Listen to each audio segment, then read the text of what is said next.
औषध नाही, इंजेक्शन नाही, आता ऑपरेशन शिवाय पाठ आणि मानेच्या दुखण्यापासून आराम मिळवा. NC wellness centre, Naval petrol पंपासमोर, रेल्वे लाईन, सोलापूर. मुंबई गोरेगाव पूर्वमध्ये अनधिकृत अंडाभुर्जीच्या गाडीवर कारवाई करण्यासाठी गेलेल्या महापालिकेच्या पश्चिम उत्तर विभाग पथकाला बुधवारी अक्षरशः अंड्यांच्या माऱ्याला सामोरे जावे लागले.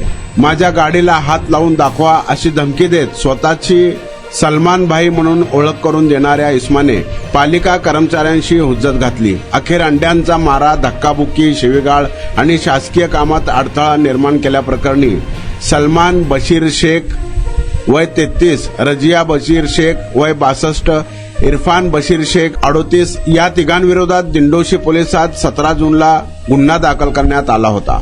महापालिका आयुक्तांच्या दौऱ्यामुळे गोरेगाव परिसरातील अनधिकृत फेरीवाल्यांवर कारवाई सुरू होती.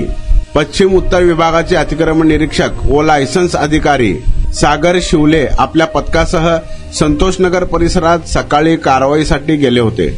गोल्डन गेट हॉटेलजवळील रस्त्याच्या कडेला उभ्या असलेल्या अनधिकृत अंडाभुर्जी गाडीवर कारवाई करण्यासाठी पथक गेले होते.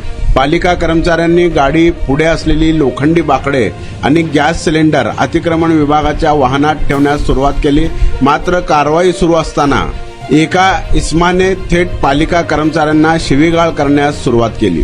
तुम्ही माझ्या गाडीला हात लावून दाखवा, मग मी तुम्हाला दाखवतो अशी उघड धमकी देत तो आरडाओरडा सुरू केला.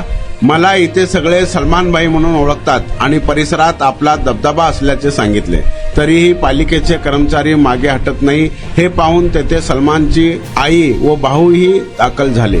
तिघांनी मिळून अतिक्रमण विभागाच्या वाहनात ठेवलेला गॅस सिलेंडर बाहेर काढण्याचा प्रयत्न केला. पालिका कर्मचाऱ्यांनी त्यांना रोखताच वादाचे रूपांतर गोंधळात झाले.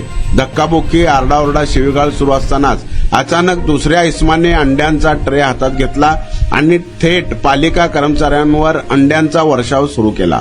फेकण्यात आलेल्या अंड्यांपैकी एक अंडे कंत्राटी कर्मचारी सुनील हजारे यांच्या डोळ्यावर आदळले व त्यांना दुखापत झाली. आणि आता अवस्था अशी व्हायला लागली होती की मी बसत किंवा उभं राहत नव्हतो, तर जास्तीत जास्त झोपून राहायचा प्रयत्न करायचो.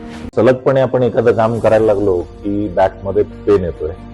सुरुवातीला मी त्याला इग्नोर करायचा प्रयत्न केला. त्याच्यानंतर मला जाणवलं की इग्नोर करून हे काही कमी होत नाही. या ट्रीटमेंटच्या दरम्यान मला कुठलेही गोळ्या किंवा इंजेक्शन घेण्यासाठी सुचवलं गेलं नाही. मला पाठदुखीचा खूप त्रास होता. आयुष हॉस्पिटल जयसिंगपूरमध्ये दाखवलं. त्यांनी त्यावर मला सर्जरीचा सल्ला दिला. त्यामुळे मी आज साधारणपणे 90% रिलीफ आहे.